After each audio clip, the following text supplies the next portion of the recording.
She mostly made me feel bad because she would like solve all my math problems, and then she'd point out in the book where it was wrong. It was great. Look where I ended up at. Where he is.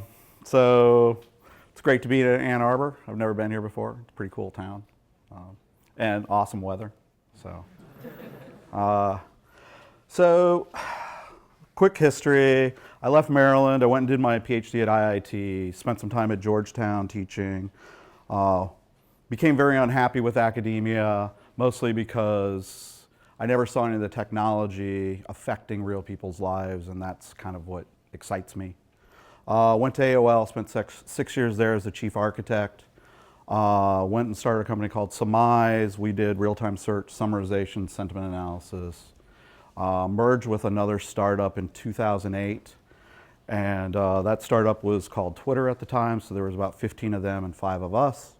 Left a few years ago when we were about 950 people. Built the analytics group, spam group, recommendation group, search group, user modeling groups. Went, because I was pretty sure I hated technology at that point. Started an elementary school, focused on K through 8, STEM education and critical thinking. And most recently in the last year, I started another startup looking at mobile and context and why that's important. But through this entire time, I've hired or been part of hiring hundreds and hundreds of people. And I really been telling everyone, you should stop what you're doing and come join my dream or join this thing, because I think it's better for you economically. And today I really just kind of walk through this story because no one actually sits down and has this talk to you before you graduate or before you leave about like, how does your career play out? What's going to happen? Have you guys thought about it? Yeah? I'm sure that it's the first job. How about the second, the third? How about when you're 35, 40? What happens then? Right? And so let's just kind of like go as a thought exercise, start walking through your career and just kind of see how this is going to play out. And why I think when you first leave, maybe joining and doing something a little more adventurous might be the best thing for you. Cool?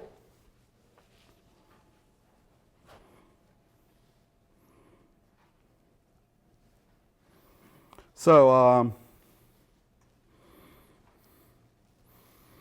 what are kind of the important things when you start a job, right? There's,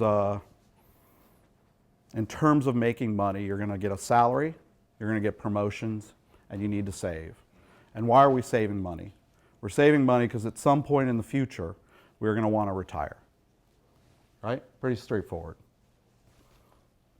I mean, there's a lot of other things that you can start talking about for your career, like, am I working on something that makes me happy?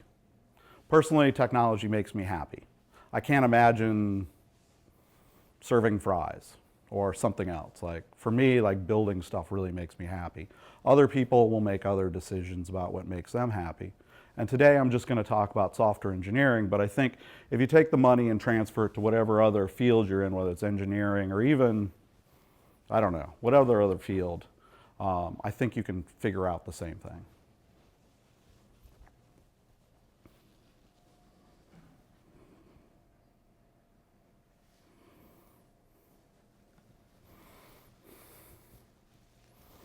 So, how much are you guys going to make when you graduate?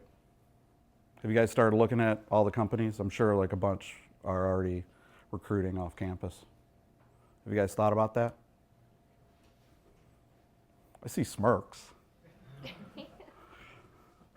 I mean, I hope you're thinking about this. I mean, this is why you're going to school, right?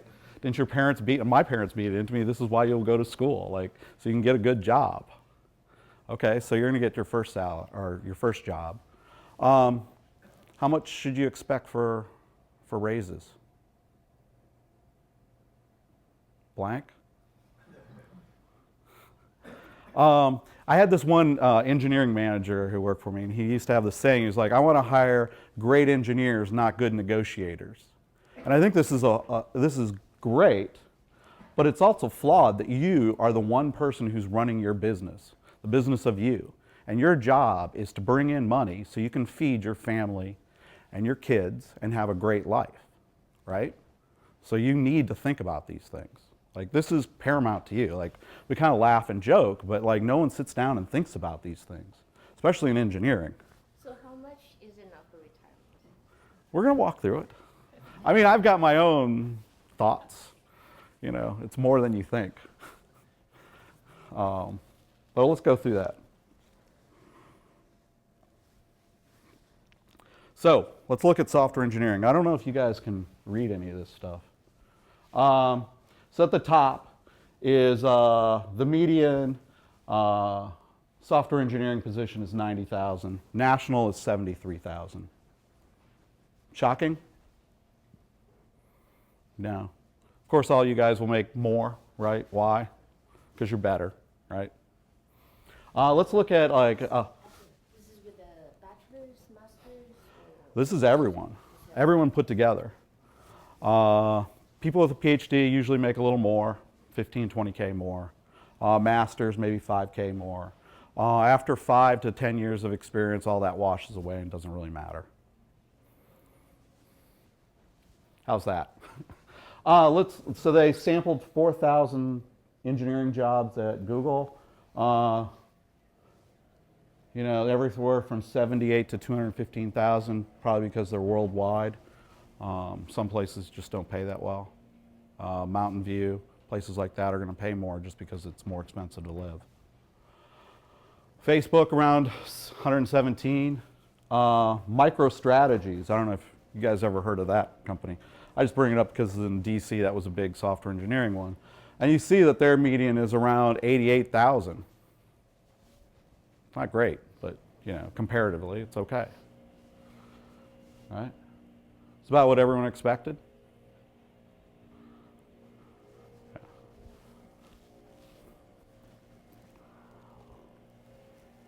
I think this is enough for you to have a pretty good life, don't you? Even if you got no more raises. How much money? I mean, $100,000, a six-figure salary is a lot of money. Last time I checked. French Laundry, one of the best restaurants in the United States, $250 to have dinner. $100,000 you can afford to go there. $100,000 you can afford to go to Paris. In fact, almost anything you want in life you can afford on that salary. A house in California? I don't think 100,000 will get you a house. Won't get you a house, but you'll live, right? You can afford an apartment. You'll have a good life. I mean, you can buy a house in California for cheap. It may not be in the place you want. But California is huge. I mean, from San Francisco, it's 6 hours driving north before you hit Oregon. It's a big place. And trust me, most of that Central Valley is cheap.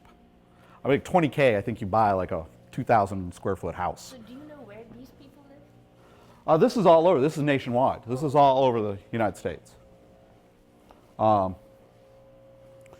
So you're going to make a good life. You're going to have a good life. You're going to be able to experience a lot of stuff. In fact, you start out at 25 years old, and guess what? Pretty much the world, you can go and experience a lot of the stuff. So this is great, right?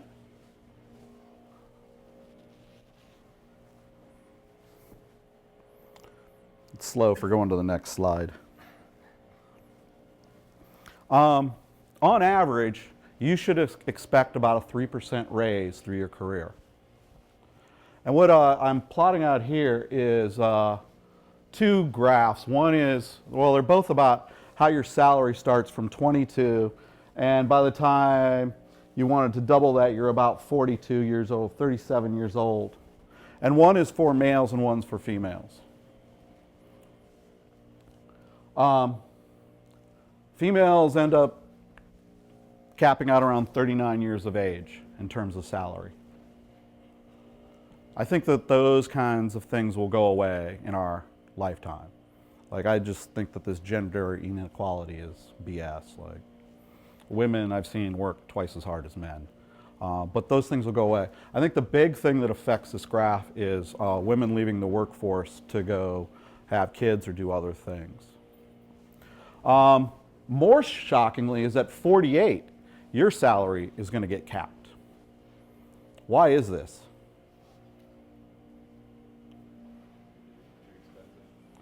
Too expensive. Who has 25 years of iOS development? What? How about Ruby on Rails?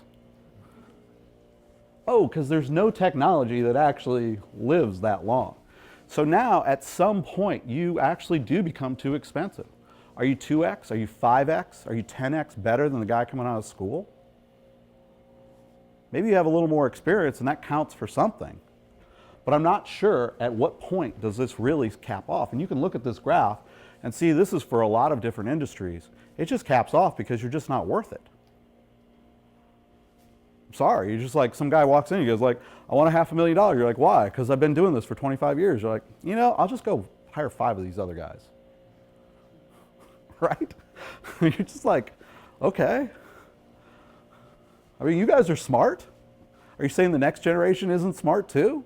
They might even be smarter. So this is like shocking. No one sits down and says, look, you're going to get these raises. It's going to be great. But guess what? It's not going to last forever. Does you have to be a software engineer or the manager or any position? Even managers just not worth it. They're a little more valuable because they organize a bunch of people, and if they're effective, that's great. But fundamentally, it plays out the same. Now, is this true for everyone? Is there the rock star? Yeah, there's the rock star you're willing to give a $500,000 bonus to stay. Or the one guy who created X where you're willing to give them like $500,000 or $1 million to keep running something. But those are the rock stars, right? Those are the 1 in a million chances. And personally, I think any strategy that involves the lottery or you being a rock star is a bad strategy. I mean, we all know that that's true inside, right? Of course it's true, but it's just a bad strategy in general. And that's what we're talking about today, is what the generalities of how this game plays out. I mean, this is the most shocking thing.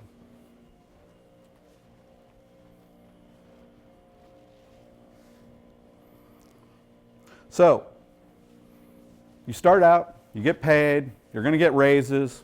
Maybe you don't get the raise. Maybe you don't get the promotion that year, but on average, probably over your career, you're going to average around 3% to about 48. And then it's going to cap off. Now, the next thing for retirement is how much did you save? Anyone saving money? Wow. It's like, that's not the average in here, I will tell you that. This is actually through the US. Our most savings was back in the 40s, Great Depression, or World War II, at 26%. It's gone down to as low as 2%. And right now it's around 6%. I did not save 6% when I was in my 20s. No. I'm going to assume for the rest of our thought process that everyone does save, okay? Because you guys are way smarter than I was. And I never had anyone kind of like wake me up and say, look, this is why. I mean, we all understand compound interest, right? Like 40 years is like between 25 and 65. Compound interest has to work for you, right?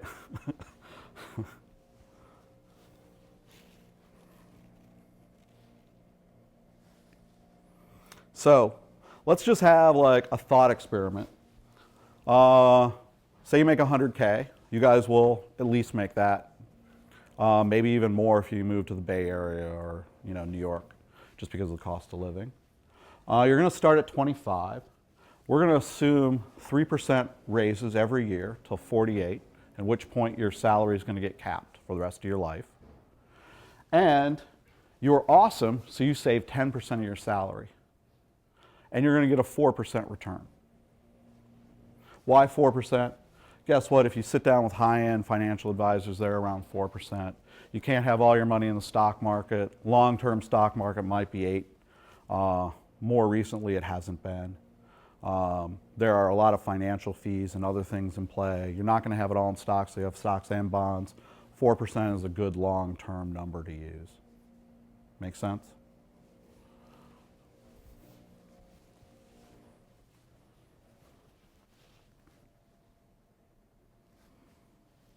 So that first year, I was awesome. I put away $10,000.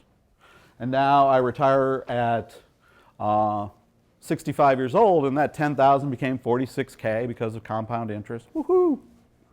Right? And I've been saving every year, except for when I got 48. Like now, my savings is kind of the same all the way to 65. And now I have $1.4 million away for retirement. Sounds awesome, right? We're all millionaires. Insurance is like the inflation, right? Like how much is the actual value grab? Well, you know, we're just going to assume everything's in today's dollars, right? Otherwise, like, our heads will explode. At least mine will, like. But just assume it's like today, like, okay, this is how it grew. Don't worry about inflation, because they'll just assume that inflation is, like, calculated in that. Okay?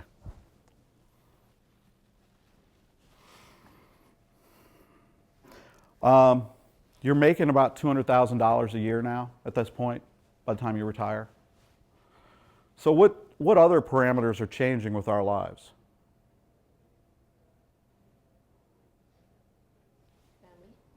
Family. Just you're making $200,000. You can afford a child. Come on. They don't eat that much. They're little. Divorce. Divorce. Yeah. Okay. Divorce is not calculated in anything we'll talk about today. There's a couple things that I think are really, really fundamental that are changing that you guys, more importantly, need to think about. And one is the life expectancy. So before you would like retire at 55 and your expectancy was 65, you had 10 years. And they weren't great years because you were just dying. But now, I mean, my grandmother, she just passed away at 100.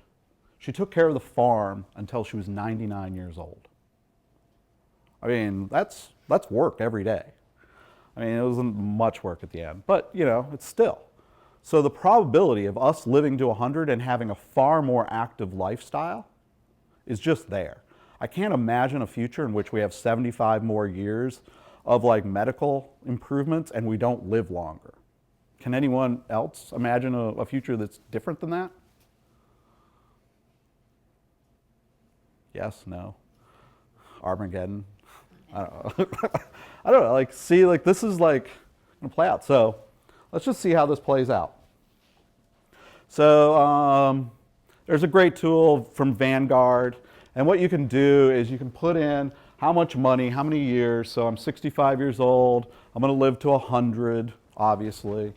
I've got 4.5 or $1.4 million, and I need $100,000 to live. Right? That's half of my salary, on average, through the next 35 years. Okay? So this thing's a great tool. It'll go through and do Monte Carlo simulations. I think this one does about 5,000, and figures out the probability of you having enough money to make it to 100 with your needs. 16%. What's wrong? Nothing. Do you agree? Myself, I don't want to live 35 years. Come on. I mean, who doesn't want to go hella skiing? Like, this is what retirement's for, right? Exactly. We're not playing around. Let's go do some stuff. I mean, what else are you going to do on this planet, right? You should have a good time. Go see it. Enjoy it. And I think that we're going to just have longer and longer lives where we want to enjoy this planet and all the things that are here.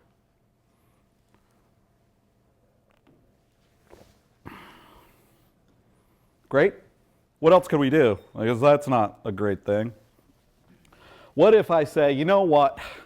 I'm just going to work longer. Right? I could work till I was 75. So it's conceivable that we keep upping the retirement age to 75 or more.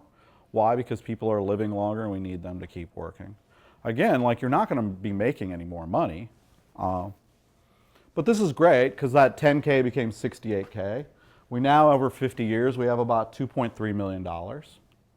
And now, this is wonderful. Now, if we went and ran that same simulation, we have about a 95% chance of making it. That's pretty good, right? I think that's pretty good. I mean, I like 100, but 95 is pretty good. But I now just traded 10 more years of work, okay, to get there. Also, there's another thing here. This is a fairly balanced portfolio. It's a little more aggressive than you would probably have, so it may not work out that well. Mostly because you start looking at stocks versus bonds. The stock market, its fluctuations, especially in retirement, you don't want that volatility. Unless buying high and selling low is a good strategy. Is it? No, it's not.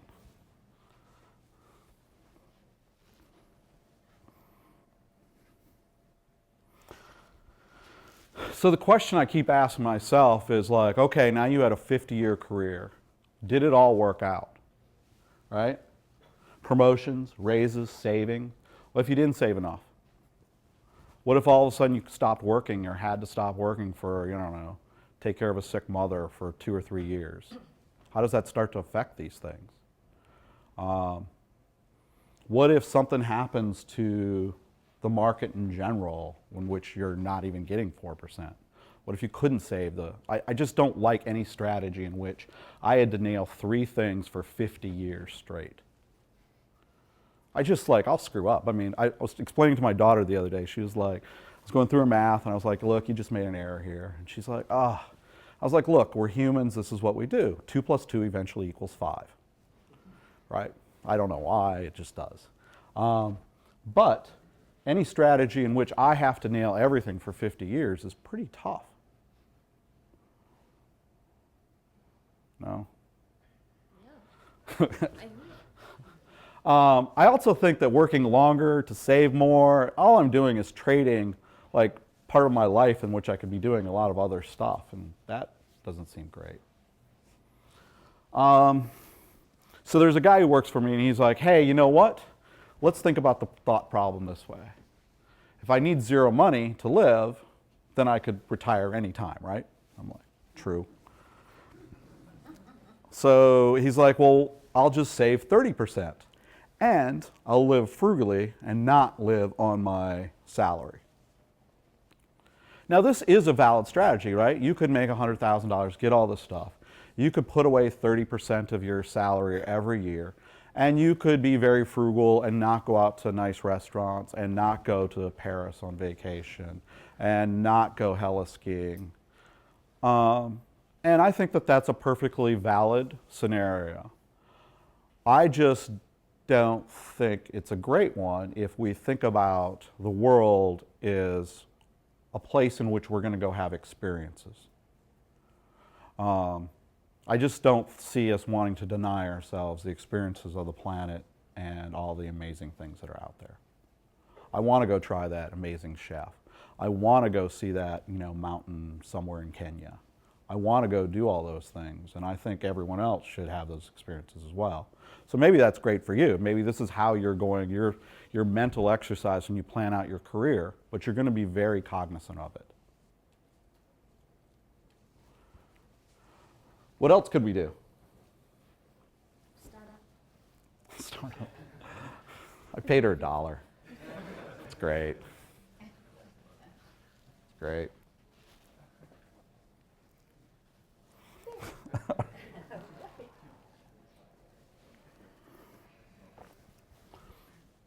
So, why should we talk about startups? What's different about them? Big upside. Big upside. So, Big downside too. could be, yeah. So, before people would invest in a single ship that would go off and find goods from some far off land, bring them back and sell them for a profit, and people would invest in one ship. Then people realize that maybe they invest into the company itself and partake in all the upside or downside of all the ships, right? Minimize a little bit of the downside.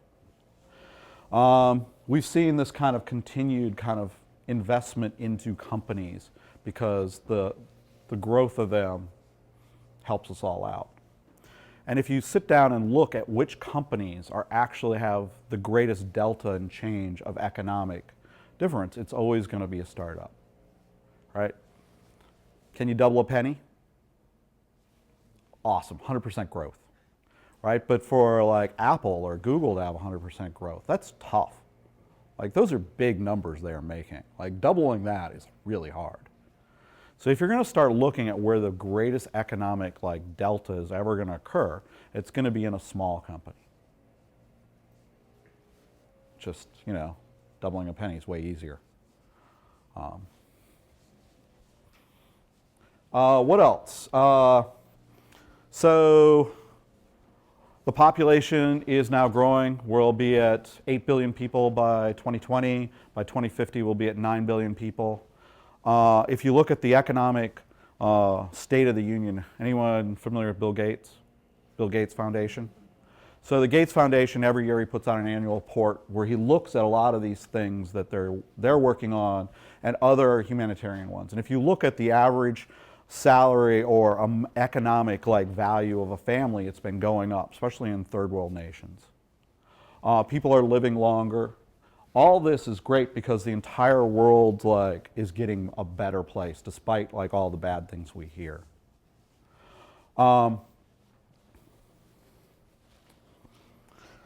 I just can't see any world in which we have 8 billion people. Right now there's 1 in 5 phones or smartphones. By the year 2020 there'll be 4 out of 5 just because the factories for these old phones are gone. We're going to have at least 5 billion people on the internet. And I can't imagine any world in which we figured out all the ways of communicating and trading and all the economic upside that's going to be with that. And if you look at a lot of other industries, there's nothing but like up. So when we look at this, like there is just going to be tremendous amount of opportunity to be had if you can find it. Right? I mean, does anyone else foresee anything else except for Armageddon for you? You know. Make a startup with Armageddon. Yeah, it could be a startup. Yeah, I don't think it'll make a lot of money though. So I just there's no future in which like there's not going to be these opportunities.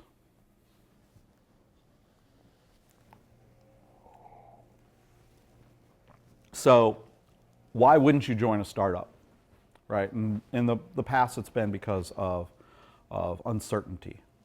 In fact, that's the one thing that startups sell you is uncertainty. They're going to take this uncertainty risk, give it to you in lieu of ownership. This is something pretty new.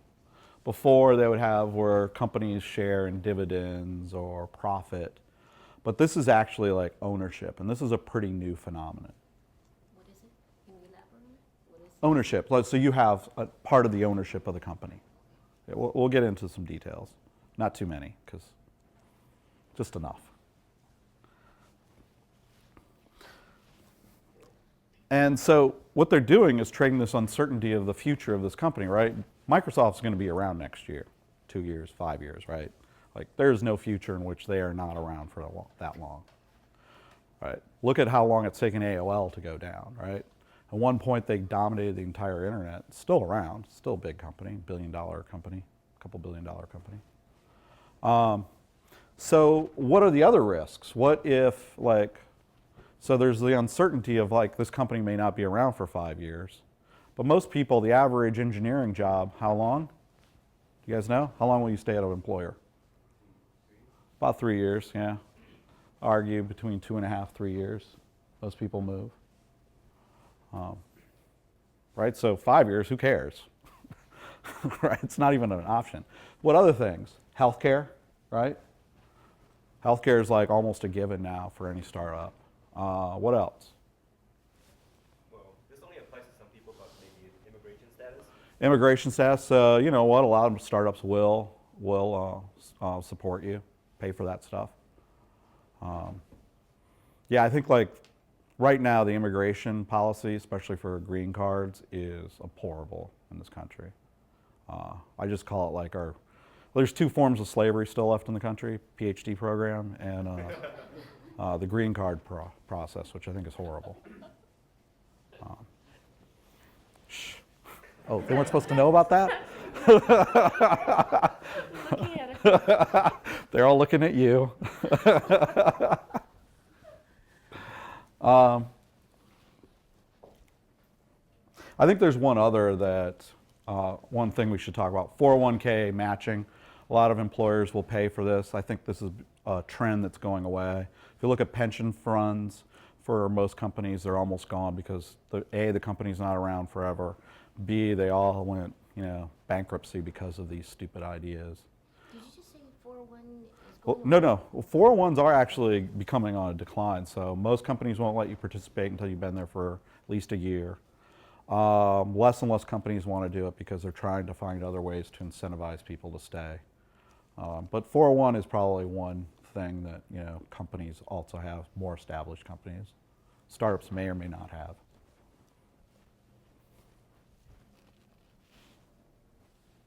So let's look at a couple startups, right? Because we talked about salary, healthcare, some other things like promotions. So this is a friend of mine, Ben Finkel, and his other co-founder is a guy named Biz Stone. Biz was one of the founders of Twitter, and this is his new company, Jelly. I don't know if you guys can read this, so I'll just read it. So the salary range for an engineer for these three places is from 100 to 150K, and the equity is 0.25 to 1%. Okay, we're going to get into what that equity means. So 100 to 150K in San Francisco, is that or is that not within what you would expect out of a job in software engineering? It is, right? Right. So by going to a place like this, it has enough money in the bank for a year or two. So there's no risk in terms of salary. Why did we need our salary? So we could save enough for our future, right? If I make $10, I can't save $10,000. I just physically can't do it, right? And so this concept in the past of having to give up salary to go to a startup, I think is no longer true. Let's look at another startup. This one's called Medium. This is another friend of mine, a guy named Ev Williams. He started a company called Blogger, Obvious, Twitter, and now he's Medium. So great guy. And right here, the salaries are between 100 and 175K and 0.1%. What's the definition of a startup? How well funded is it? Off your own A or? Well, we'll get into that. There's a bunch of different things, and we'll start talking about like, what's our goal here? Our goal is really retirement, a secure retirement. That's our goal, right? And so we want to start looking at what are the risks and how do we mitigate those risks so we can maximize success. Right? That's really the whole game we're playing. Risk management. Right? Who knew we were all going to become actuaries? But the meta point of all this is that this concept of giving up on salary, I think, is moot. Right? Why do you think that is? They need talent. They need talent. And you know what? There was this time I was at AOL, and I was like, Jesus Christ, we are losing every single candidate. What's going on here? Our median pay at that time was 85K. There was another company, their median was around 90. And there was this other crazy company, was a 120. We're losing every single one. I was like, this isn't rocket science. The best people look at the three offers. Like, they can argue about which one's going to be more lucrative, but like right off the bat, these guys are paying like 30K more than us. Like, I hope that these candidates are that smart. They should go there. The company ended up being Google. The other company was Yahoo, which we would kind of compete it with because DC was cheaper than Sunnyvale. But like, you're like, okay, yeah. If these startups want to be competitive for good, fresh talent, guess what? You have to have a salary which is like at least in the ballpark. Like a couple K, no one cares. But you know, if someone's like, look, it's 50K difference, you're like, you should take that other offer. Right? I mean, what's the game here? Look, this is not just about me and what I'm working on. This is about my family. This is about like a long life. This is the long game we're thinking through.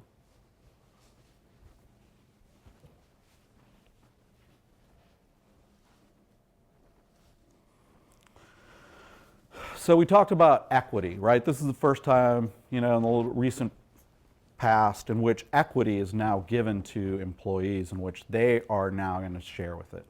Does anyone know how this stuff works? Yeah? No? Yeah, you have a capitalization table, and you don't get to. Okay, most often I think employee stock option pool doesn't get to make decisions, but they have ownership. They have well, they have the option to buy in. So let's talk about it a little bit. So let's go through one of those examples. Biz says, wow, you're awesome. You're going to make our team. Here's 1%. And there's some value to that stock that he just gave you. And that is derived through something called a 409A process. 409A process is for the IRS because what happened was someone just gave you some value, right? We just don't know what the value is. But the IRS has now conceded that we're not clear about this value. And so we won't tax you because you actually haven't exercised this right. So say the stock at the 409 is a penny. Okay? I'm going to allow you to buy each share for a penny. It total equals 1% at this point of the company. Great. Okay? So now I have an option at some point in the future. If the company succeeds, I can now exercise that option and buy that stock and then hopefully sell it or do something with it, right?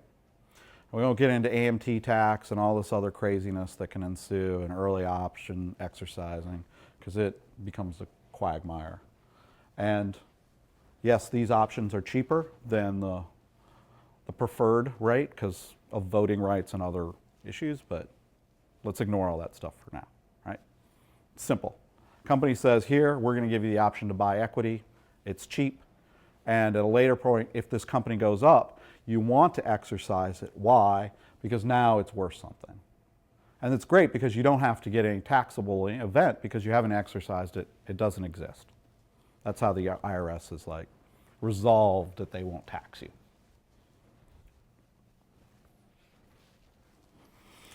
So we had this, we have the option to buy X shares. I don't know whatever it is, but it represents 1% at this moment of the company.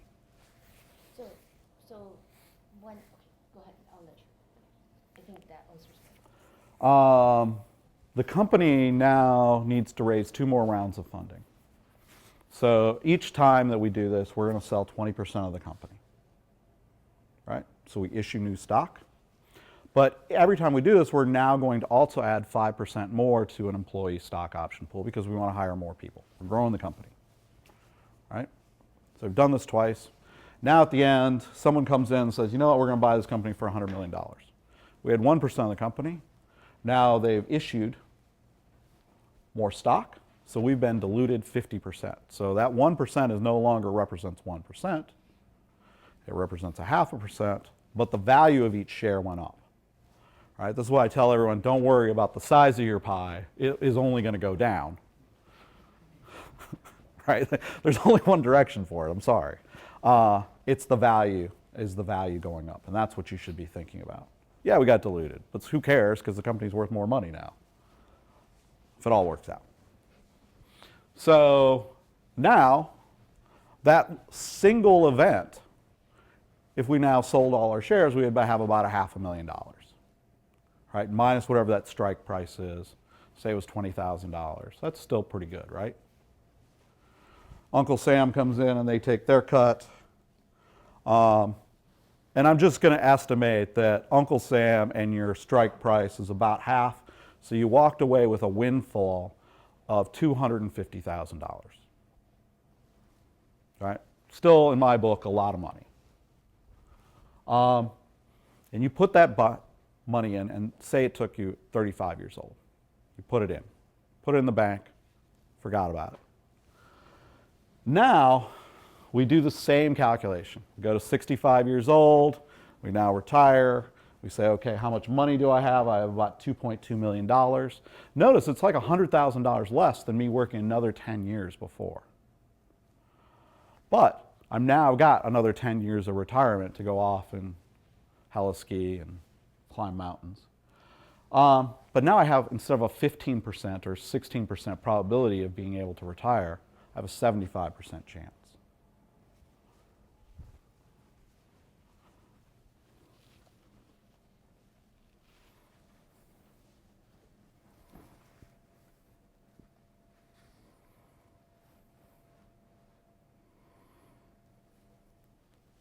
Whoops.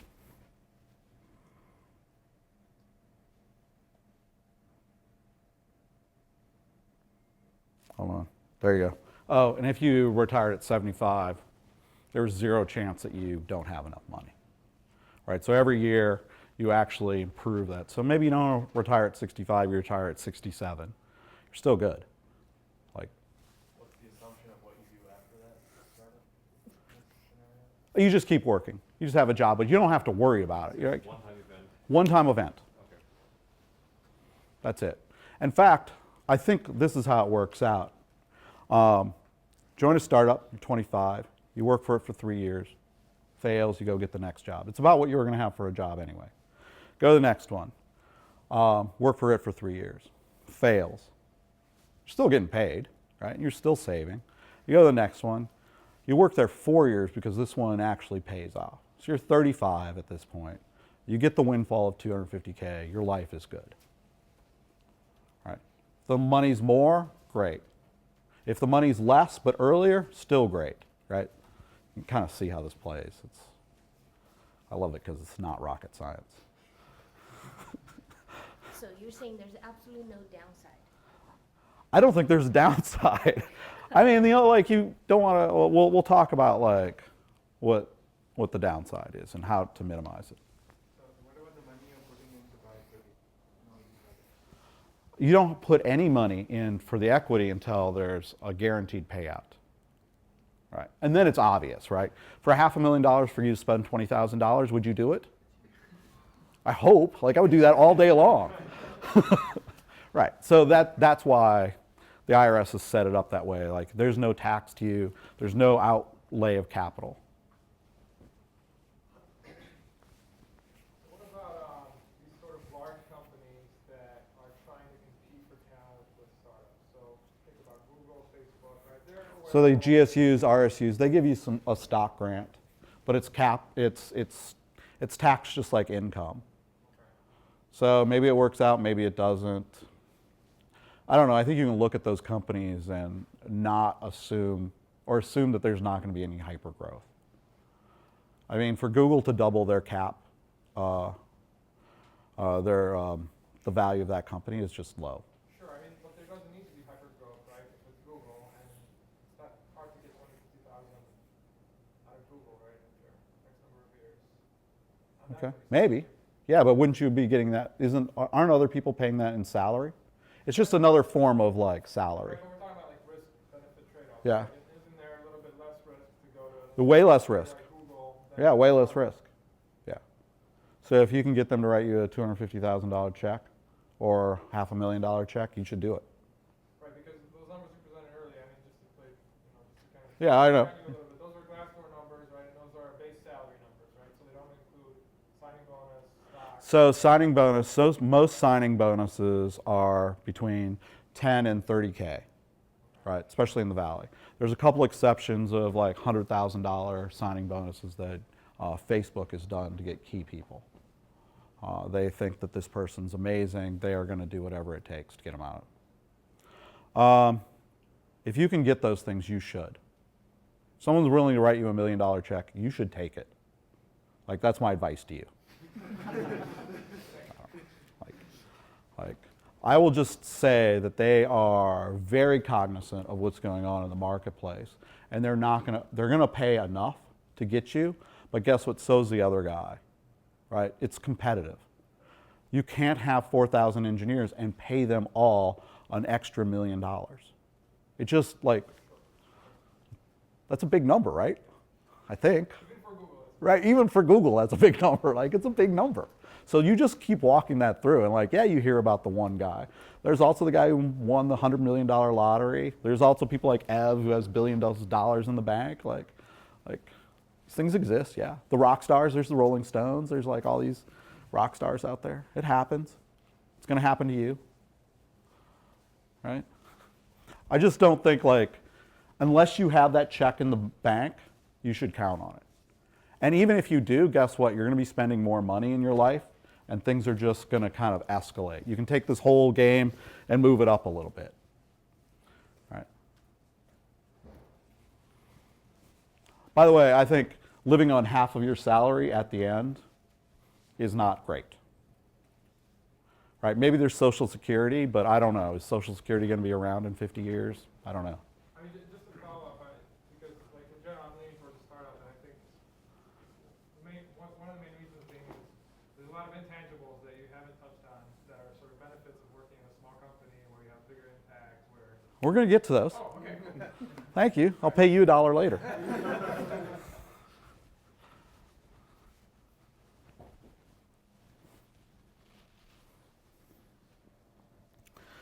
So I just wanted to kind of take a second and talk about the current market. So what are the downsides of this, right?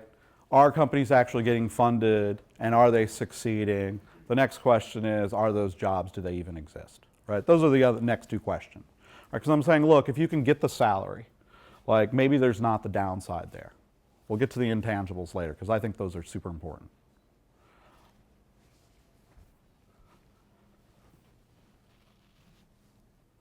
So this is my attorney. It's Cooley. I don't know if you've heard of them. They're one of the big law firms. But this represents their deal flow for the last few years, from 2008 to 2013. They probably do $1 billion to $2 billion in transactions a year, in which they are going through the term sheets and laying things out. The nice thing is this is a sampling. It's one way to see what the flow of deals has been and how these companies are actually raising money and what's going on. Series A, there's always a bigger chunk of the pie. You can see it's grown here to 40% of their deals in 2012. It's great. So a lot of people are getting initial money. And you see that that kind of goes down as the funding rounds go down in terms of percentages. And just because there's like, A is like the greatest amount of risk. And then B's and C's, they've kind of established that something's happening here. They've gotten some traction. They're building the company. It becomes less and less like unknown. Right. So the first question is, are these deals happening? And you know what? They are happening. And they've been consistently happening for a while. The private equity markets are good. I think that there will always be something there, mostly because the public markets, there's so many knowns that the ability to outperform it becomes very difficult. And if you have capital, you're going to move it into a place where you can have growth. Remember, that's the thing we want to capture too, is growth. Shouldn't be shocking. Anyone familiar with AngelList? Yeah, awesome. AngelList is a place where companies can go and they can raise money. I think it's expensive money, but they can go raise money in kind of a crowd-funded way. But they can also go there and advertise for jobs. And so it was great. You want to figure out all these jobs there. So you say, look, I want a full-time job in the United States as a software engineer. I want 1 to 2% of the company, and I want to make between $100,000 and $200,000. And it came up with 182 startups. Right? So AngelList is by no means like the definitive list, but the next question is, do these opportunities exist? So they're there. Right? That's the only point of this. There are 182 companies that are hiring multiple positions, or 82 single positions? Oh, multiple positions. 182 companies that meet this profile. Right? A lot of people graduating every year. You're better than them, so don't worry about it.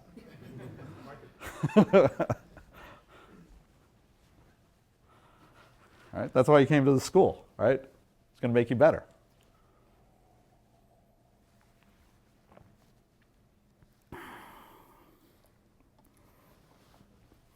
So I think salary and equity are two really easy ways to look at this game. And my argument to you guys is you're going to get the same salary.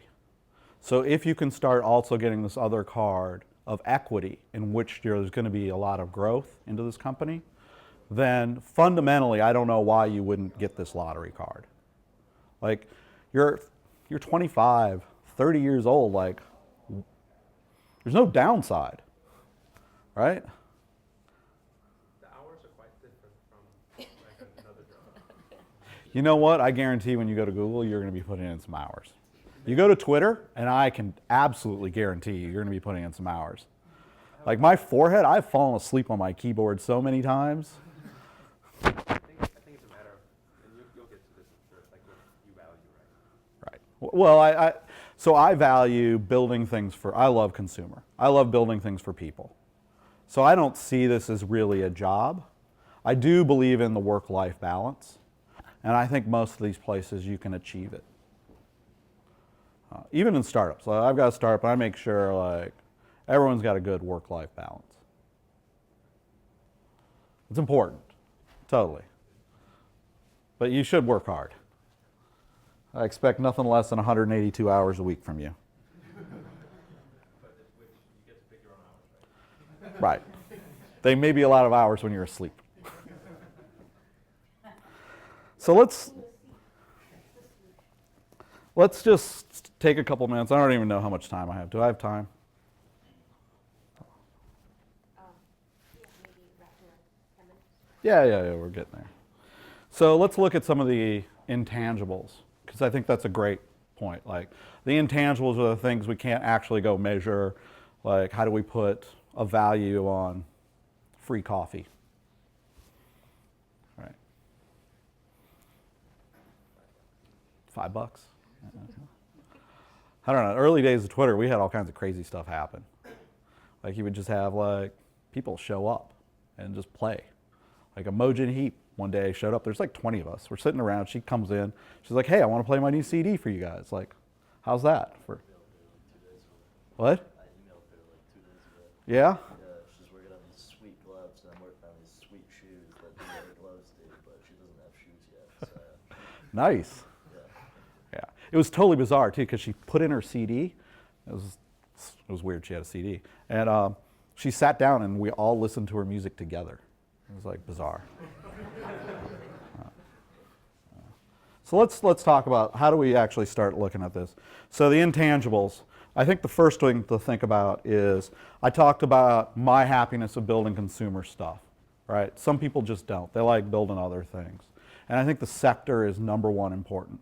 Don't go work at a place where you just don't like that stuff. Like our startup, we joke about dating apps. We're like, look, they may be great, they may be a great business, but we all fundamentally hate it and don't want to work in that sector ever. Right? So you should never work on stuff that you don't like. And I think there are plenty of sectors out there in which you can like narrow it down and you're like, I'm pretty passionate about this. I think the world's a better place if we have this technology. And I think this is something that I can get behind. But if you can't like walk through those simple questions in your head, you should not go there. Because you're just going to be like, what are we doing? Why are we doing this again? Intangible number one. I think that this is extremely important. So you are going to go join a team of people. And this is something you can sit down. When you are interviewed, you should be interviewing them as well. Are these people that are going to up my game? I used to tell people, I was like, I want to be the weakest link in this chain. I want to be the person that holds this team back. Because it's going to do nothing but make me better every single day. So you want to make sure that you're joining a team of rock stars that are going to up your game. Right? You don't want to be the only rock star. That's horrible. And it's also only going to drag you down and reduce your chances of success. Right? What are we trying to do? We're trying to up their game of success. If you're unhappy with the job and hate it, you won't be successful. If you're working with people that aren't better than you, it's now just degraded your chances of success. Right? I think there's another fundamental important thing. You're going to be spending a lot of hours with these people. You better like them. Right? Like they better be good people. I believe all the startups call it culture fit now. Really, they're just trying to understand, are you a jerk? Right? I would work through problems with people, not because I cared about the answer. Mostly you thought about some brain teaser for months and they hadn't. And now I sit down with you in 5 minutes, you're supposed to figure out this brain teaser. Like, come on. What they're really trying to figure out is, are you a jerk? Can you work with someone? Can you talk to them and like just be a great person to solve problems with? Because we don't know what the next problem we're going to encounter is, right? But you should be interviewing them for the same thought process. Is this someone that I like working on problems with? Is this a nice person? I'm going to be spending a lot of time with them.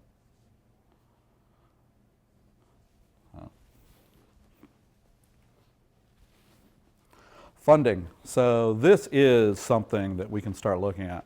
So I think if you join a startup that's pre-funding, your chance of success is way lower. I think if you join someone that's just gotten A, way lower. A little better than no funding. I think if you start looking at companies with the B or C rounds of funding and can get a good enough equity, that you've now all of a sudden established that they've made certain milestones and that they're starting to get traction. The next thing to look for the funding is who funded them. So there's the top tier VCs. That's great. The reason you want to go with a top tier VC is if things go south, they will make sure that company gets sold. It may not be a great outcome, but you will have a job right away and there will be something out of that outcome. May not be great, but you can then move on. So that's why you look for the top tier VCs. That's why you don't join the A or pre-A if we're trying to minimize risk, because that's where the greatest amount of risk is. After we've now established that this is a thing, people like it, and it's starting to grow, now the only question, did it grow as big as we thought? Not, is it a thing? So start looking for the funding and who's funding it. What level of funding? What would be the equity percentage in like Series A companies? It's only going down, my friend. That first grant you get is going to be the biggest one you ever get. It's only going down. Okay? So if you join at pre-A, it's bigger than A, it's bigger than B, it's bigger than C. But does a higher number in A give, outweigh the? Well, I don't think so. I think like these are the in-town, like, I don't know. Like no one knows. Like that's predicting the future and that's pretty difficult, at least for me. Does that make sense for everyone else? You said that if you work for a company that's funded by a more top-tier VC, that when the company, say, gets sold, you're more quickly, they find you a new job quickly? No, that's what I mean. So if things are starting to go south, the board will sit down and say, you know what, this is not turning out the way we want it to. We should get acquired by another company. The top tier VCs have set up ways where they have an in at every single company. No, they'll be like, this company is going to get bought by Google tomorrow, or company XYZ. Because that was one of the questions I had in my head was, it's probably pretty minor, but like time in between companies. No. Like your company got bought. There's no time in between. Like, day one, you're working, getting a check from him. If your company fails, Yeah. So. A good company and good founders will give you heads up. You will also know, right? A small company, guess what? You kind of know what's going on. Like there's only 10 of you or 20 of you, like it's not that hard. I mean, we're all introverted here, but like you have to be totally introverted to not know. polishing up your resume as things. Yeah, we used to like the LinkedIn like requests. And like people updating LinkedIn is a great like heads up. At this point, is there enough of these around? You should be able to get another one. Yeah. And then I think this is the most important. That's why I left it to the end. So when you hire people, yeah, we've been talking about equity and money because it's for our retirement. But guess what? I wanted to hire a great engineer, if I could have the equity there where they thought they were being fairly compensated and there was an upside, the real question is impact. Hey, I'm going to have you come work for my company, but you're going to work on the thing no one cares about. Like, that's horrible. Yeah, I don't care about that thing. Just do it, right? Never join IT because no one cares about it. I'm not kidding, but a startup, guess what? They don't have the money to work on stuff that's not fundamentally important. They just don't. And so you're mostly going to be working on stuff that's impactful. And guess what? If I want to show you how to really be satisfied inside, it means that the work you do is directly impactful to the people around you and the company cares. Like, it's going to be the best feeling. It's not some side project that doesn't matter. And if we never ship it, no one cares. You go to a big company and you might be working on one of those side projects. No one cares. I know a lot of designers that have worked on design for years and never shipped a thing. It's very sad. But you go to a startup, like that's horrible. Like, that would never happen because you're always working on the most important thing. So I think you start thinking about impact. What's the impact I'm going to have on this organization? You're actually going to learn a lot if they're a rock star team, but you're going to have a lot of impact because by definition, you have to have a lot of impact. Otherwise, they're going to get rid of you as well. So intangible, I think it's really important. I think it's the thing that's going to make you the happiest. When I sat down and tried to figure out what made me the happiest, it was waking up at 3 in the morning thinking about a problem because it was so enamoring, thinking about it in the shower. You're not stressed out. You're just like, I don't know. How am I going to figure this thing out? Sound like PhD student. It's in me. Don't worry. Don't worry.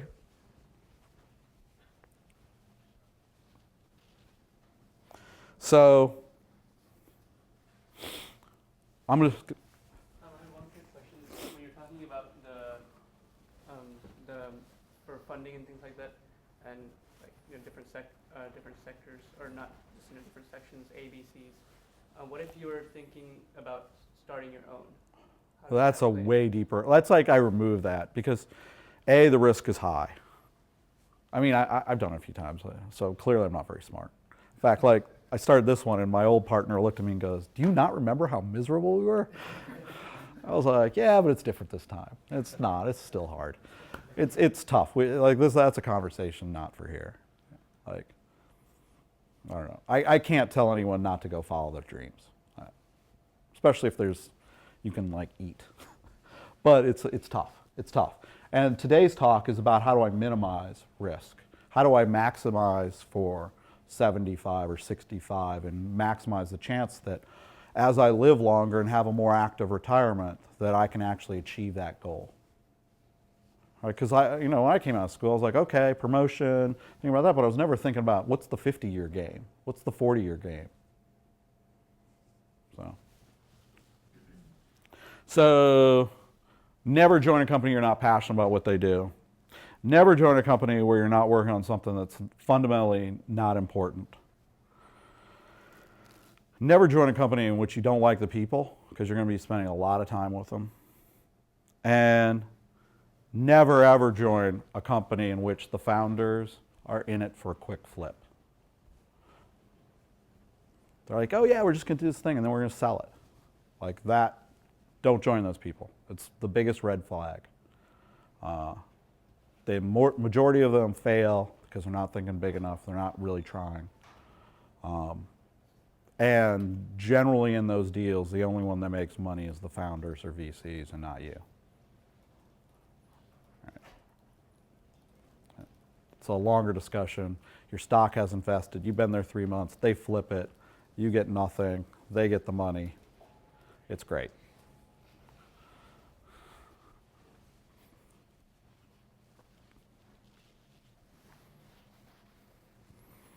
So, while every number I probably gave you today is wrong, in fact, I can almost guarantee it, I think you get the story. The story is, how are you thinking about your long game?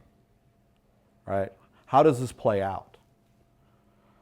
It was shocking to me when I started realizing that there was a glass ceiling, and the glass ceiling isn't about anything other than that person's just not worth it.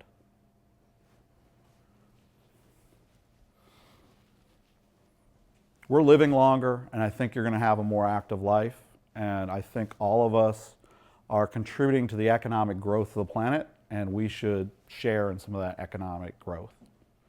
And I hope you all are thinking about that kind of stuff. And I really wanted to challenge the assumptions of like taking risk in terms of smaller companies because I think it's worth it. What else? Oh, you should have fun. This stuff's fun. Like every day you should have fun at work and just be generally passionate about it. Questions, comments?